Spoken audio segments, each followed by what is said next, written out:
in Stephansplatz, the cathedral's massive spire looms overhead.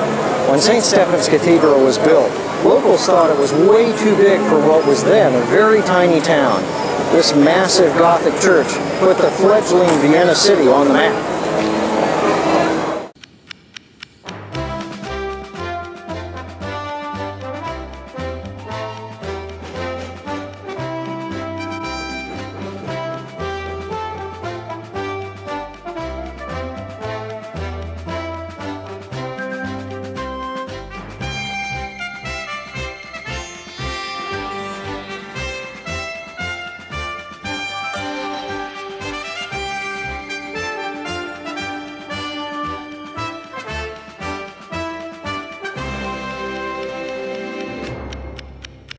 According to the medieval vision of its creators, the church stands like a giant jeweled beacon offering praise to God from the center of the city.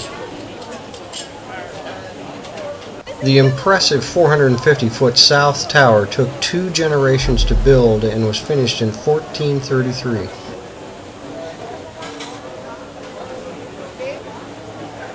The cathedral survived through many wars, including World War II. The sharply pitched roof stands 200 feet tall and is covered in 230,000 colorful ceramic tiles.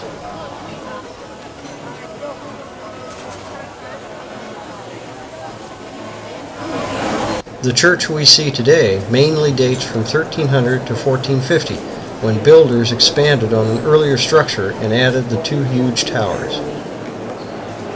The church and its massive south tower at 450 feet high gives Vienna its most iconic image.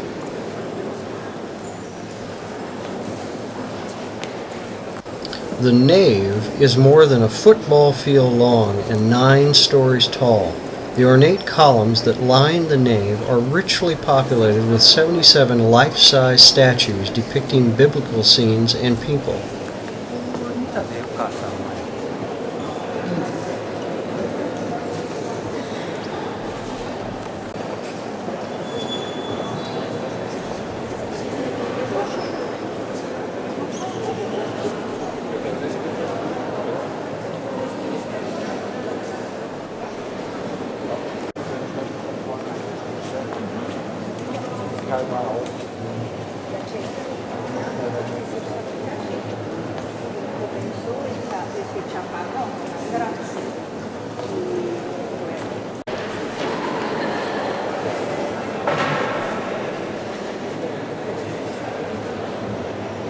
The tall, ornate black marble altar is a masterpiece created in 1641. Mozart was married in this church, and a plaque commemorates the event.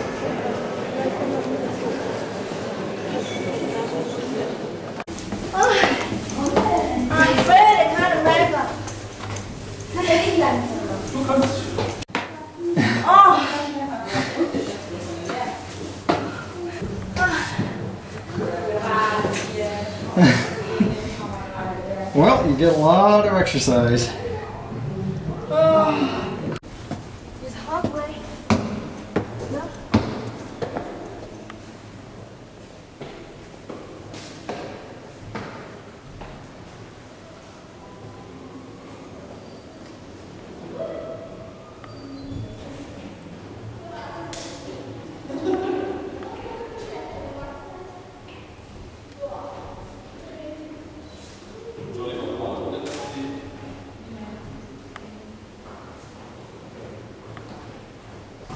The South Tower offers the best view of Vienna and the distant Viennese woods.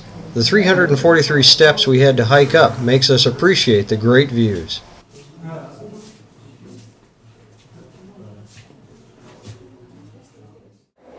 Graben was once a moat for the Roman military camp located close to here.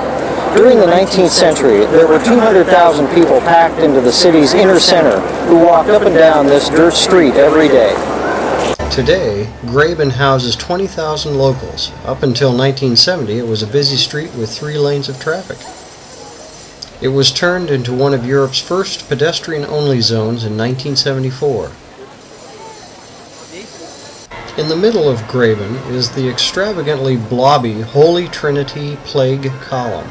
This 70-foot tall pillar of clouds, angels, and cherubs is a tribute of remembrance to the plague victims of Vienna in 1679. Back then, a massive bubonic plague struck Vienna and over 75,000 died, about a third of the city.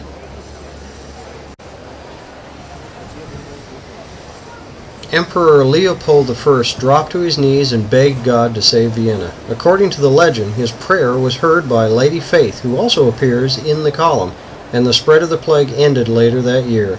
In gratitude, Leopold had this column erected.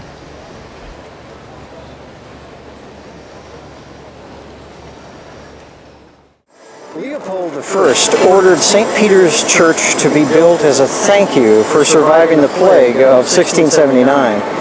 Inside, St. Peter's shows Vienna at its Baroque best.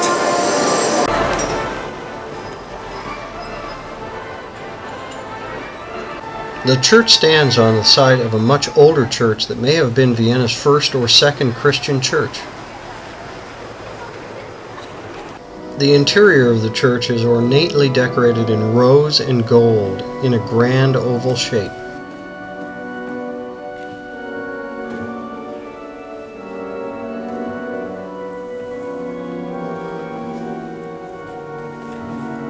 The ceiling sports a fresco of Mary kneeling to be crowned by Jesus and the Father, while the dove of the Holy Spirit floats way up in the lantern.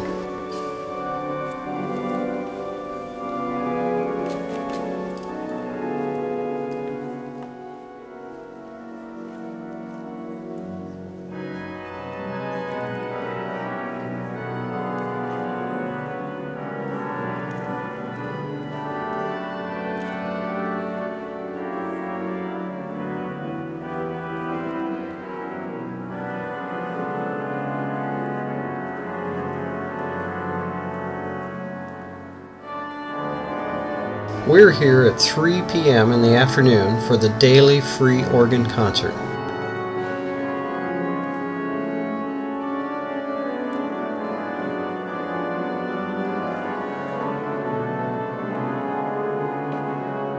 Taken together, the magnificent organ, altar paintings, the pulpit, and the coat of arms at the base of the dome make St. Peter's Church one of Vienna's most beautiful.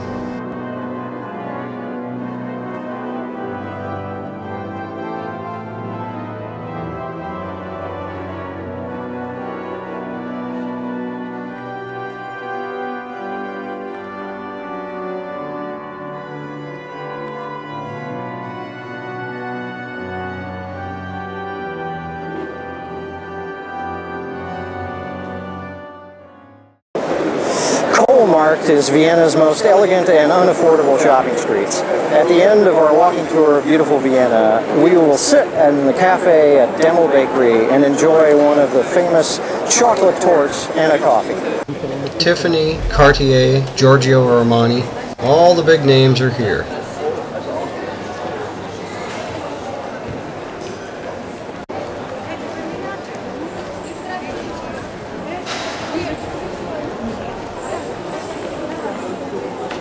At the end of the street, you can see the Emperor's Palace.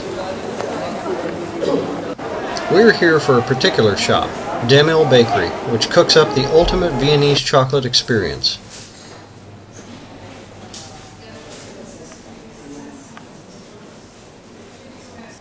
Demel is filled with Art Nouveau boxes of Empress Sissy's favorite candy treats. The chocolate torts are enticing, and the wonderful displays are changed monthly, reflecting current happenings in Vienna.